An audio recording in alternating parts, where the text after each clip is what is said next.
Robert Frost एक बहुत ही जाने माने पोएट है। उनके काफ़ी सारे जो पोएम्स हैं वो डील करते हैं ह्यूमन लाइफ से।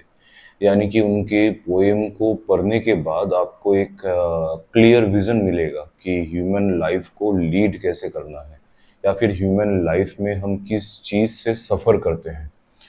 अब एक उनका बहुत ही ज़्यादा फेमस पोएम है, अभी मुझे याद आ रहा है, वो है फायर एंड आइस। अब इस फायर एंड आइस पोएम का कुछ लाइन मैं आपको बताऊंगा। लाइन कुछ ऐसा है कि some say the world will end in fire, some say in ice. But what I have tasted with desire, I hold with those who favor fire. तो इस पोएम में जो थीम है, जो पोएट कहना चाहता है कि दुनिया दो चीज़ में बटा हुआ है। दुनिया में दो ही क्वालिटी जो है बहुत ही प्रोमिनेंट है, और इसी दो क्वालिटीज़ जब इंसान के अंदर भी और दुनिया में भी बहुत ज़्यादा मात्रा में बढ़ जाता है तो वर्ल्ड डिस्ट्रॉय हो जाता है और ह्यूमन बीइंग्स अपने आप को डिस्ट्रॉय कर देता है। यहाँ पे फायर का मतलब है डिज़ायर और आइस का मतलब है हेट्रेड। तो आज बात करेंगे फायर के बारे में, यानी कि डिज़ायर्स के बारे में। डिज़ायर्स सबके मन में होता है।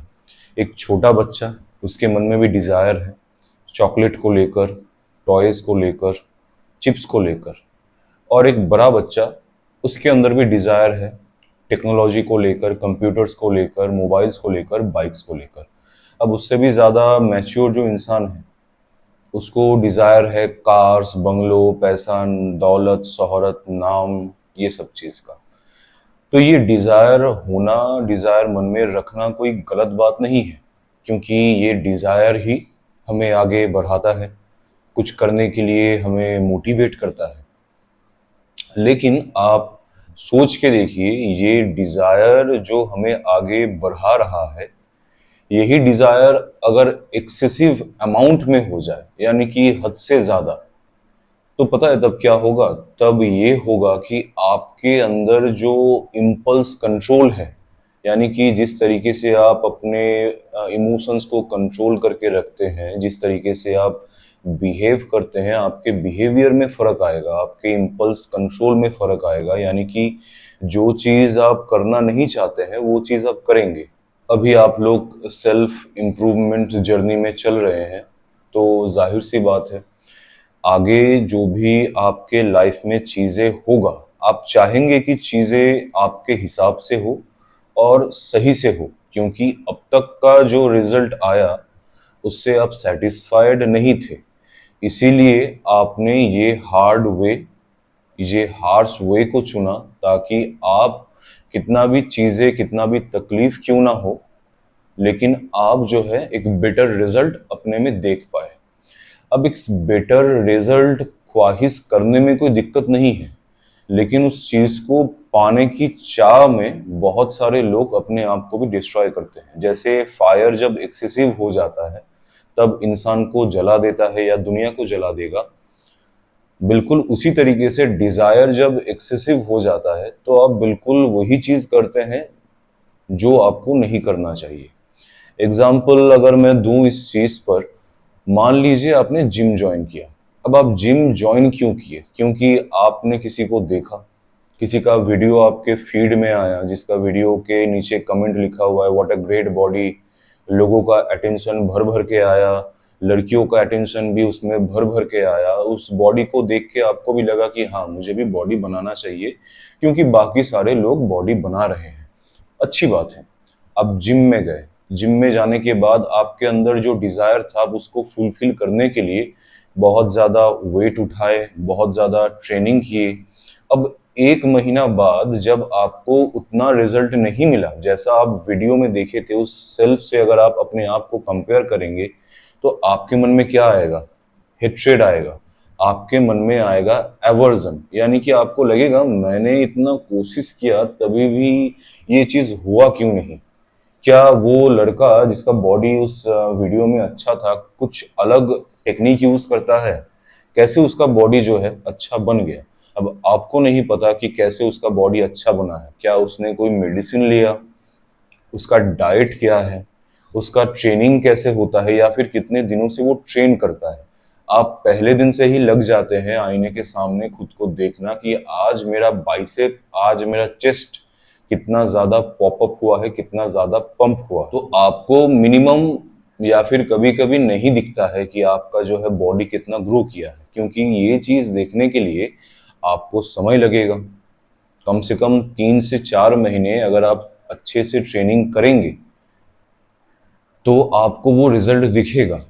अब 4 महीने अगर हर रोज आप आईने में जाकर अपने आप को देखेंगे कि आज कितना बढ़ा है, आज कितना डेवलपमेंट हुआ है, तो आपको डिप्रेशन ही मिलेगा, आप उसमें डिस्पेयर ही मिलेगा आपको। अब 4 महीने लगातार अगर आप अपने आप को हर रोज आईने में जाकर देखेंगे तो आपको क्या मिलेगा?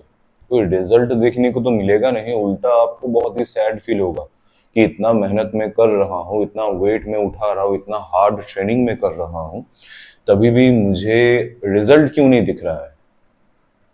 इस चीज पे मैं आपको एक एग्जांपल दूंगा बहुत ही अच्छा। बॉलीवुड में एक फेमस स्टार है जिसका बॉडी कॉन्स्टेंटली लगातार जो है एकदम जैक्ट, एकदम प्रॉपर कट्स, बल्क अप सब कुछ रहता है, और वो through out the season, through out the years body को अपना मेंटेन किए हैं। उनका नाम है जॉन अब्राहम, सबको ये आप पहचानते हैं। तो उनके साथ जब बातें हुआ तो उनसे पूछा गया कि आप अपने ग्रोथ के लिए क्या क्या चीजें करते हैं। तो उन्होंने खास बात वहां पे बताया कि वो कभी आईना नहीं देखते हैं। अब आप सोच के देखिए, जॉन अब्राहम जिसके पास बॉडी जो है एक ड्रीम बॉडी वो अचीव कर लिए हैं, अपना एब्स, पैक्स, बाइसेप्स, अब वही इंसान जो है आईने में अपने आप को देखता तक नहीं, क्योंकि उनको लगता है कि आईने में अगर बार बार मैं अपने आप को देखूंगा तो मेरे ग्रोथ के लिए वो सही नहीं है, वो आईना नहीं देखता। ये तो मान लीजिए कि बहुत ज्यादा एक्सेसिव उन्होंने इस चीज को फॉलो किया, लेकिन बोलने का मतलब यही है कि अगर आप भी कुछ इम्प्रूव कर रहे हैं अपने लाइफ में और तुरंत आप रिजल्ट देखना चाहते हैं तो आपको भी वो रिजल्ट दिखेगा नहीं, और आप जब उस चीज से फ्रस्ट्रेटेड हो जाएंगे तब उस जर्नी को ही छोड़ देंगे। इसमें मैं कोट करूंगा इस्कॉन के एक बहुत ही फेमस सेंट है जिनका नाम है हिज ग्रेस अमोघ लीला प्रभु जी। वो अपने एक कथा के अंदर एक कहानी सुना रहे हैं। अगर आप एक सीड को मिट्टी के अंदर बोते हैं, उसके ऊपर पानी डालते हैं, खाद डालते हैं, और आप खाद डाल के छोड़ देते हैं, अब 1 घंटे बाद आपके मन में ये सवाल आता है कि क्या ये सीड जो मैंने अभी 1 घंटे पहले बोया, इसके अंदर से क्या जर्मिनेशन हुआ, क्या पौधा निकला? तो आप तुरंत क्या करते हैं, मिट्टी खोद के उसको निकाल के देखते हैं। अब देखते हैं कि नहीं हुआ, आप फिर से उसको रख के फिर उस पर मिट्टी डाल के, पानी डाल के, खाद डाल के 2 घंटे बाद दोबारा चेक करते हैं, तब भी देखते हैं कि उससे जर्मिनेशन हुआ नहीं। तो इस प्रोसेस में अगर आप अपने आप को कंटिन्यू रखेंगे तो आपको फ्रस्ट्रेशन मिलेगा कि ये ग्रो क्यों नहीं हो रहा है। मैं तो इतना पानी, इतना खाद डाल रहा हूँ, हर वो चीज कर रहा हूँ जो चीज चाहिए, जो चीज मुझे बोला गया, तो तभी भी जो है इसका ग्रोथ क्यों नहीं हो रहा, तो आप उसको छोड़ देंगे, राइट। तो बिल्कुल इसी तरीके से जब आप अपने ग्रोथ में रहते हैं, ग्रोथ फेज में रहते हैं, आपको बार बार आपके ग्रोथ को चेक करना नहीं चाहिए, क्योंकि वो अंदर ही अंदर कहीं ना कहीं ग्रो हो रहा है। वो रिजल्ट आपको कुछ समय बाद ही मिलेगा। अगर बेसब्र होके अगर आप उसको बार बार चेक करेंगे तो आप फ्रस्ट्रेटेड होके एक टाइम आएगा जब उस चीज को आप छोड़ देंगे, यही बोल के कि कुछ नहीं होता। ये कंट्रोल अपने ऊपर रखना बहुत ही ज्यादा इंपॉर्टेंट है। ये इम्पल्स कंट्रोल कितना इंपॉर्टेंट है मैं बताऊं। आपके हाथ में एक सुपर बाइक है और एक बच्चा उसके हाथ में भी सुपर बाइक है। दोनों को अगर सुपर बाइक मिल गया, आप चलाएंगे विद कंट्रोल, क्योंकि आपको पता है कहाँ पे स्पीड ब्रेकर है, कहाँ पे मुझे धीरे चलाना है, और कहाँ खाली रोड है आपको स्पीड से जाना है। लेकिन एक बच्चा जो है उसको क्या दिखेगा कि ये सुपर बाइक है, मैं जितना हो सके इसको स्पीड में चलाऊं, तो उसमें उसको एक्सीडेंट ही मिलेगा, उसका नुकसान ही होगा। तो ये कंट्रोल बहुत ज्यादा जरूरी होता है आपके लाइफ के लिए। एक ठहराव बहुत जरूरी होता है। जब तक आप अपने अंदर ये ठहराव लाएंगे नहीं, तब तक आप हर चीज करेंगे तो जरूर, लेकिन आपको उसका रिजल्ट नहीं मिलेगा। अब बीच में ही आप छोड़ के चले जाएंगे, क्योंकि हर चीज का रिजल्ट आने में टाइम लगता है। ये कोई मैथ का फॉर्मूला तो है नहीं कि तुरंत लगाया और तुरंत जो है उसका रिजल्ट निकल गया। Take time, wait for a while, आपको रिजल्ट दिखेगा, लेकिन तुरंत रिजल्ट मत एक्सपेक्ट कीजिए। कुछ ऐसे लड़के जो कमेंट करते हैं या फिर जब भी कंसल्टेशन कॉल पे मेरा बातें होता है उनके साथ, तो वो अक्सर ये कंप्लेन करते हैं, मैं पिछले 2 महीने से सेल्फ इम्प्रूवमेंट जर्नी में हूँ, मैं सभी वीडियोस देख रहा हूँ, मैं ये किताबें पढ़ रहा हूँ, वो किताबें पढ़ रहा हूँ, तभी भी मेरे अंदर चेंजेस क्यों नहीं आया। तो सिंपल सा है, मैं उसको बताता हूँ कि ये चेंज जो है धीरे धीरे आएगा। अगर आज स्टार्ट हुआ है तो ये कंप्लीट होने में एक सर्टेन एक टाइम है जब आपको वो विजिबल इम्प्रूवमेंट दिखेगा। आप कहीं जा रहे हैं, उसके लिए आपने ट्रेन में बैठे हैं, बस में बैठे हैं, 12 घंटे का सफर है। अब ट्रेन में तुरंत बैठने के बाद अगर आप पागल हो जाए कि अभी तक क्यों नहीं पहुंचा, अब उस जगह पे पहुंचने के लिए आपको 12 घंटा चाहिए। अब आपको करना कुछ है नहीं उस ट्रेन में, बस चुपचाप से बैठना है। 12 घंटे बाद ऑटोमेटिकली आप उस जगह पे पहुंच जाएंगे, लेकिन 12 घंटे से पहले अगर आप फ्रस्ट्रेटेड होकर उस ट्रेन से कूद जाए तो क्या होगा? ना ही आप उस डेस्टिनेशन में पहुंचेंगे, उल्टा आपको चोट ही लगेगा। तो बिल्कुल इसी तरीके से मैं सजेस्ट करूंगा सारे व्यूअर्स को, जो भी लड़के हैं जो अंदर ही अंदर सोचते हैं कि मैं अपने लाइफ का इतना साल बर्बाद किया, मैं पहले इस तरीके से चोमू था, अभी मुझे चैड बनना है, अभी मुझे बेटर वर्जन बनना है, तो अभी ये कब तक हो पाएगा? तो I will say impulse control भी एक क्वालिटी होता है आपके जर्नी का। यानी कि मेहनत आप कर रहे हैं, एफर्ट आप लगा रहे हैं, एफर्ट के साथ साथ एक और क्वालिटी आपके पास होना चाहिए, वो होता है कंट्रोल। जब तक आप वो आधार नहीं बनाएंगे तब तक आपके पावर का कोई काम नहीं। आपके मेहनत विफल जाएगा, आपका मेहनत बेकार जाएगा। जब आपके पास आधार आ जाएगा, आपके पास एक कंटेनर आ जाएगा, तो आप उस चीज में कोई भी सामान डाल दीजिए, वो सही से रहेगा। लेकिन आपका कंटेनर ही अगर उसमें छेद है, तो आप कितना ही क्यों ना उसमें डाले, वो लीक करता ही रहेगा। आई नो आप में से बहुत सारे लोग ऐसे हैं जो कि अपने लाइफ में कोई ना कोई रिलेशनशिप में आए थे, कभी आपका ब्रेकअप भी हुआ, या फिर फ्यूचर में कभी आप रिलेशनशिप में आएंगे। अगर आप अपने पास्ट को अच्छे से देखेंगे, अगर आप ऑब्जर्व करेंगे from the birds eye view और थर्ड पर्सन पर्सपेक्टिव से देखेंगे, आपको एक कॉमन चीज मिलेगा। जब भी आपके पास कोई रिलेशनशिप या दूसरा पर्सन आया, आप बहुत ही ज्यादा इम्पल्सिव हो गए थे। यानी कि आपको तब बहुत बेहतरीन करना था, बहुत अच्छा करना था, इसी वजह से आप इतना ज्यादा उस चीज में एफर्ट लगाए थे, आपने कोई कमी नहीं छोड़ा। क्योंकि जिन जिन लड़कों का भी ब्रेकअप होता है, उनका एक कॉमन रोना होता है कि मैंने तो इतना किया, सब में, कि मैंने इतना किया, तब भी मेरे साथ ऐसा क्यों हुआ। कभी मैंने आज तक नहीं सुना कोई इंसान बोल रहा है कि मैं बहुत कम किया, इसी वजह से मेरा ब्रेकअप हुआ। सबका यही कहना है मैंने बहुत ज्यादा किया, तब भी कैसे वो कर सकती है मेरे साथ। यही प्रॉब्लम होता है। जब आपके लाइफ में कोई चीज आया है, उस चीज को ना संभाल पाना, यानी कि आपका आधार इतना कमजोर है, आप इतना ज्यादा इम्पल्सिव हो जाते हैं अपने रिलेशनशिप को लेकर। आपको लगता है कि मुझे इस रिलेशनशिप को बहुत ही ज्यादा मजबूत बनाना होगा, मुझे इसको बहुत ही ज्यादा खूबसूरत बनाना होगा, और आप लगे रहते हैं उसी में। आप अपने टाइम को, आप अपने इफोर्ट को, लव को, अफेक्शन को बरसाते रहते हैं, क्योंकि आपको लगता है कि जितना ज्यादा पॉजिटिविटी मैं दूंगा, उतना ही ज्यादा ये अच्छा ग्रो करेगा।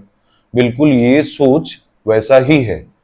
अगर आप एक पौधे में पानी हर वक्त डालते ही रहे और खाद डालते ही रहे, वो पौधा सड़ जाएगा। तो आपके रिलेशनशिप के साथ ही कुछ ऐसा ही हुआ है। तो अगली बार से अगर आप कोई रिलेशनशिप में आए, किसी के साथ दोस्ती हो, कोई भी रिलेशनशिप हो सकता है, ये आपके गर्लफ्रेंड के साथ, आपके दोस्त के साथ, आपके सीनियर के साथ, आपके रिलेटिव्स के साथ, तो वहां पे आपका कंट्रोल ही मैटर करता है। क्योंकि रिलेशनशिप जो होता है नेचुरल होता है और वो अपने आप ही ग्रो करता है, और उसको मजबूत बनने के लिए भी एक सर्टेन टाइम चाहिए। ऐसा नहीं कि एक महीना दोनों लोग बहुत अच्छे तरीके से बातें कर लिए तो वो चीज मजबूत बन गया ठोस सीमेंट की तरह, ऐसा नहीं होता। इसीलिए कई साल रिलेशनशिप में रहने के बावजूद भी वो ब्रेकअप हो जाते हैं। फिर क्यों होता है? तो चीजों को आप नेचुरली छोड़ दे ग्रो करने के लिए, अपने लाइफ में फोकस रखे और इतना अच्छा कंट्रोल अपने पास रखे ताकि आपके ग्रोथ फेज में आपको कोई बाधाएं आप खुद ना पहुंचाए, क्योंकि ये ग्रोथ फेज में नुकसान आप ही को पहुंचाते हैं। आप सभी इंस्टाग्राम देखते हैं, यूट्यूब के शॉर्ट्स देखते हैं। उस शॉर्ट्स में और इंस्टाग्राम के रील में एक कॉमन चीज जो सबको देखने को मिलता है और सबके फीड में आता है, एक ऐसा लड़का जो बहुत अमीर है, जिसके पास लग्जूरियस कार है, आगे पीछे दौड़ने वाले बहुत सारे लोग हैं, और उसका एंट्री एक बहुत ही धमाकेदार म्यूजिक से हो रहा है। अब उस चीज को देखने के बाद आपके मन में यही आएगा कि मुझे भी ऐसा लाइफ चाहिए, ये लाइफ तो क्या बढ़िया लाइफ है, यही मेरा गोल है, ऐसा ही बिल्कुल अमीरी के साथ जीना चाहिए। ये होता है असली पावर। अब इसको गोल बनाना कोई गलत बात नहीं है, ऐसा लाइफ चाहना कोई गलत चीज नहीं है, लेकिन इस लाइफ को ही अगर आप सोचेंगे दैट इज द बेस्ट, ये गलत बात है। मैं आपको समझाता हूँ इससे क्या होता है। तो अगर आप इसको बेस्ट मानेंगे तो क्या होगा, आप एक स्कार्सिटी माइंडसेट में आ जाएंगे। ये स्कार्सिटी माइंडसेट क्या होता है कि इंसान बौखला जाता है थोड़े ही चीजों पर। ऐसे वीडियोस देखकर या फिर आपका जो भी गोल हो, जितना भी बड़ा गोल क्यों ना हो, कभी आप ऐसा मत मानिए कि उस गोल तक जब मैं पहुंचूंगा तभी जाके मेरा लाइफ जो है फुलफिलिंग सा महसूस होगा। आप उस गोल को इतना ऊंचा मत रखिए कि आपको उस पर पहुंचने में दिक्कत हो। क्यों ना आप उस गोल को एवरेज मानिए। लग्जूरियस कार होना, बंगलो होना, बहुत सारा पैसा होना, इसको आप पीक या एपिटोम क्यों मानते हैं? इसको आप एवरेज क्यों नहीं मानते हैं? मेरा तो ये कहना है कि जो भी सपना आपका है, चाहे कितना भी बड़ा सपना क्यों ना हो, उसको आप एक एवरेज सपना ही मानिए। उसको ऊंचा दर्जा मत दीजिए। बहुत ऊंचे दर्जे में है, इसको पाने के लिए बहुत मेहनत करना पड़ेगा, मुझे बिल्कुल लोगों से हटके कुछ अलग से करना पड़ेगा, मुझे अलग बनना पड़ेगा। उसको आप नॉर्मल, नेचुरल और एवरेज क्यों नहीं मानते हैं? अगर जब जब आप उस चीज को नेचुरल मानेंगे, जब एवरेज मानेंगे, तो उसको पाने का चांसेस और भी ज्यादा होगा, और आपके मन में ना वो स्कार्सिटी माइंडसेट नहीं आएगा, और आप अपने आप को कोसेंगे नहीं कि अब मेरे पास वो चीज नहीं है तो मेरा जिंदगी फालतू है। ये भी जिंदगी है, ये भी अच्छा है। जो आपका गोल है वो भी एक जिंदगी है, वो भी अच्छा है। तो अगर आप इस गोल से दूसरे गोल में शिफ्ट करना चाहते हैं, उस जर्नी को आसान बनाना चाहिए अपने माइंड पे। काम तो आप करेंगे ही, लेकिन माइंड में जो सफरिंग होता है उसको पाने के लिए उस चीज को कम से कम आसान बनाइए, ये सोच के कि मेरा जो गोल है वो एवरेज है, आपका जो सपना है वो एवरेज है। क्योंकि आप जहां पे सपना देख रहे हैं उससे भी ज्यादा अमीर, उससे भी ज्यादा सक्सेसफुल लोग दुनिया में एग्जिस्ट करते हैं। तो आप अपने गोल को इतना ज्यादा ऊंचा क्यों मानते हैं? उसको आप एवरेज ही मान के चलिए, उसको आप नॉर्मल मान के चलिए, उसको नॉर्मली परसू कीजिए, उसको नॉर्मली जीतिए। अगर आपको मेरे साथ कोई भी प्रॉब्लम वाली टॉपिक के लिए बातें करना है, किसी चीज़ का आपको सल्यूशन चाहिए, you can DM me in the Instagram. The link is in the description box. If you want to book a consultation call, you can message me there. I will tell you all the details. That's it for today.